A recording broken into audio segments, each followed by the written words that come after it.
ask you, Dave, how do you make it work? I know it's a really obvious one, but you are CEO of like a multi-thousand person company. How do you make it work and be a good partner at the same time? Well, I wish I could say I've always done that, but I don't think that's true. There's certainly been moments where I've been out of balance on that. And how do you get through those moments, actually? When you're out of balance, how do you get through them? Well, first and foremost, I think it's, for me, it's been about, like Leanne and I we're on the same journey together. Like we recognize that, like, I'm not successful without her. She's not successful without me. We accept that about each other, and we want the same things. Like we're trying to, we're on the same journey in life. So, it's not like she's wanting to, go move to the beach somewhere and me not work. Like we're aligned on that. We want these things in life, and we want these things for our kids, and so our base desires are aligned. And then you got to figure out how do you balance the time and the commitment. And that's, it's hard. I don't know that, and that answer is different for every person. I've always said I could only be good at two things, and, that's work and my family. And, sometimes I'm not even good at two things, because one takes place over the other. The key I've found is just becoming more and more aware of what I'm doing with my time, more and more realizing. I think the older I get, I recognize that the only thing of true value I have is time. And so I've become much more protective of it than I was, a decade ago. And as a result, I reserve, structurally reserve in my calendar and with my assistant, like making sure that I have, more structural basis for spending the time in the places that matter to me and that can have the most impact. It's like the simplicity thing. I now have to spend I only have a limited amount of time. So I want to spend it on the 10% that gets the maximum impact between my job, my kids, and my wife. And hopefully, all those things make me happy too at the same time. When was it most out of kilter? When was the debt to family highest? COVID. It had to have been. I think when I think about that 2020 and 21 of Amazon, we doubled the size basically of the entire operating footprint for Amazon in like 18 months. And, everything was happening with employees and sort of trying to keep people safe. And that 2 years of COVID, I think for everybody that was in operations at Amazon was like, a decade. Like, it's like a weird sadistic blur at this point. And so you say to your wife, this is a time-bounded period where I will not be here and I will not be what you need from a partner. Please bear with me. I wish that I was that sophisticated in my thought and language in those moments. But it's more, I think, look, in hindsight, those are the kind of conversations you have. But in the moment, you're trying to just make the best choices you can make. And, I think it's for me, it's just always been try to be as open in communication as we can be, and accept that I screw up a lot, and we're heading on the same journey. It's like everything else. Just try to be committed and try to make it better tomorrow than it was yesterday. I don't know if there's any magic there. But I wish it was like that clear. But when you're in the shit, you often don't realize that you're in the shit. You're so. If you're just, if you're working till 11 o'clock at night, you kind of don't even recognize that you're doing it to a degree, or that you don't recognize that you're not engaging. You don't, because you're in the shit. Dave, you are fantastic. When you're in the shit, you often don't recognize you're in the shit. That is a title for a podcast in the making. I love that. That's fantastic. No, I agree with you totally. Can I ask one fear that I have is like you go to date night with your wife, which is fantastic, or you go home for dinner. That is time that you could be spent working. And I have a wonderful other half now, but respectfully, sure, we want the same things, but it is time away from work, and I am better at work and achieve more when I work harder. Can you alleviate my fears? Because I'm worried that I'm going to become less good with a partner. Wow, this is really turning into a therapy session for you. It's good. I like it. Let me see if I can help you. Thanks. Here's the way I would put it. I'm a better leader and partner to my teams when I'm balanced, and when I'm at full patience, and where I have clarity of thought and bandwidth to go deeper on things. And I am in that condition best when my home life is also in balance and in at least a respectably good way. And so if the choice is that the company and the team can have me, and I'm unwilling to sacrifice my family, it's too important to me. It's a piece that I view as a requirement for me being happy. And so it becomes a decision, which is, does the company want me in that capacity? You get this much of me, and you get me in a healthy, happy state, and then my family gets the other part, or you can have none of me. And the sum of me, I think, is better than the none of me. And I suspect the same is true for you, that in a well-rounded you state, you're better than when maniacally focused. I suspect that it's true that the company and the people you work with would be better off with some of you than none of you. And that some of you is still better than the replacement. Because I also view it as like, well, who would do this if I didn't do it?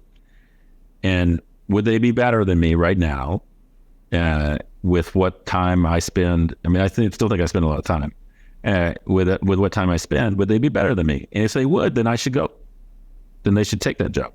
And I would do that and feel fine about it. But I don't think that's true today. So I feel very imbalanced on that. But I suspect it's similar for you. I hope so. Otherwise, I can just stop and retire, and then someone else can take my place. But a big change is when you have kids. This is like the ultimate inflection point. How did having kids change how you think? Mostly, it just made me more patient. I think you in the sense that, one, I think you see yourself in your kids. Like, you see your behaviors in your children. Like, they don't fall far from the tree, and so you see some stuff and you're like, oh, you said that's annoying. Like, I should stop doing that. That's really frustrating. And you just learn to be patient with people. Because you can't, but they're kids. Like, what are you going to do? It's also very humbling. Nothing keeps you humbling like wiping somebody's butt. Like, I wiped a lot of butt. I got 2 boys that are 11 and 8. A lot of poop in my house. So, like, I've done a lot. It keeps you humble, and that's helpful. It just keeps you connected to the real world, right? Like, people are a composition of everything in their life: their kids, their family, their work, and all those things make them great and come in and out of challenges and good stuff. And I think I just have a deeper appreciation of the whole person having kids.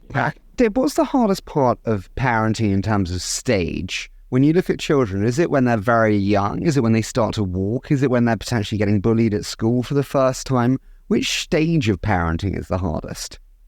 Well, I'm only 11 and 8, so I can only speak to that part of it.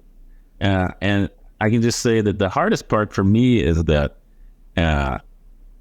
there's never anybody in your life that you're more willing to go crush somebody into a million bits for hurting someone than when they hurt your child in some way. And it's like a different level of anxiety and a different level of protective sort of instinct, if you will. And I think that just, it helps, at least for me, it helped soften me, I think, in a bunch of ways. It helped me think about, the whole person and think about I thought about the world in a different place after that. Because my kids, when something goes bad with you're only as happy as your happiest child is a pretty common phrase that I hear a lot, and it's pretty darn true. Can I ask you, what do you know now that you wish you'd known when your first child was born? What do you wish you could tell yourself about parenting, about how you are in the room, about how you are with them, about how you are with your wife? If you could have that conversation with yourself now, with the 11 and 9-year-old that you have, what would you say to yourself? Mostly I'm like super happy with the choices I made in my life. But if I could go back and do anything, I would be more present wherever I was, whenever I was there, over time. And, because I think it's very easy to fool yourself that you are present when you're not. And kids become good truth tellers at that. They're like, Dad, you've been on your phone the whole time you've been sitting here. You start to recognize things you're doing that you didn't realize you're doing. So I think presence is so important to people, whether it's people at work or people at home or your kids. And I think learning to be, I wish I had learned to be more present with everyone I was with in the moment earlier. Is there anything you do to be more present? Put your phone away, turn off your phone entirely. We have very different lives, but we're both, I'm sure, addicted to devices in many ways. Is there anything you do to be more present for them? Most of the distractions are the phone. Like the phone is like the worst. Yeah. And so largely it's like trying to be very conscious of what am I doing with my phone at this moment while I'm engaging with this person, trying to, putting it away. I had an Apple Watch for a while I was trying to wear because I was trying to do sleep tracking and stuff. And I realized that it was making me not present because you would engage me in like lots of very different ways. And so I just stopped wearing it because it was like a distraction. Well, I'll ask you a weird one, but it's, you're bringing your children up in a fantastic environment, but also a financially affluent environment. I speak to many very, very successful founders. I asked Toby at Shopify this. How do you bring your children up with the same hunger and ambition when brought up bluntly in very lovely and financially secure environments? Yeah, we talk about it a lot. My wife and I both come from backgrounds that, certainly look nothing like the lives we have today. And it's a challenge. Our number one rule is, we have two rules in our house, which is basically do the best you can and don't be an asshole. And so we want to like our kids when they're 30. Like, I don't want my kids to be assholes. And, I want my sons to be like happy, polite, good to people, caring, empathetic, well-rounded humans. And if they do that and they don't want to go to Harvard, I don't care. I'm not worried about whether or not, I was a terrible student in life. I hated school. School was the most boring, pedestrian, check the box. I hated it. And I did terrible right up until I had to be good at it. And then I did really good in grad school and went to Amazon. It's fine. I don't think school, and I'm personally not a big believer that you need to go to Harvard to be successful in the universe. And so I mostly want my kids to be curious and learn and be nice, well-rounded humans. And I want to like them. I want to have dinner. I want to live to when they're 30, and I want to be able to have dinner with them and enjoy it. What about flying private? Well, sometimes they better learn to like Southwest. There's a lot of people who sort of say they sacrifice their own, I view it as I would work really hard. I'm not flying coach so that my kids can learn to respect coach. But they've got to, they've got to learn to have societal responsibility, and they do things, with school and other things to help and to learn those skills. I don't think you can if you're very wealthy and flying coach, your kids still know you're very wealthy. It with total respect, and I don't think that's I think you're absolutely right. You know what? Some of the hardest working children in the world are the Arnauds, Bernard Arnault's children. They are the wealthiest family in the world. And I'm sure they went in every private jet in the world, and they were also told that you have to work your freaking ass off for it, and you are the ones who are going to be doing it too. And they are amazing. Yeah. My kids are fully aware that if they want to enjoy this lifestyle after they leave the house, they're going to have to figure out how to work. Totally. Because so I love all these little hacks where and we fly coach, and I don't feed them for a week, and then we give them $1, and then So I'm totally with you. I want to move to my favorite, which Well, I think a lot of it's just like, if they're good people, if you teach them to be good people and respect others, of like whatever the other people do, like, whether, it's the person at the bank teller or the drugstore or the grocery store, or the person who, is doing whatever, the waiter at the restaurant, and whether or not it's a CEO who's coming over to the house for dinner, like they've got to learn that all those people are phenomenal people, and they got to treat them all with dignity and respect, and that they have responsibility to the, communities they live in. Then, kind of the rest, I think they'll figure out.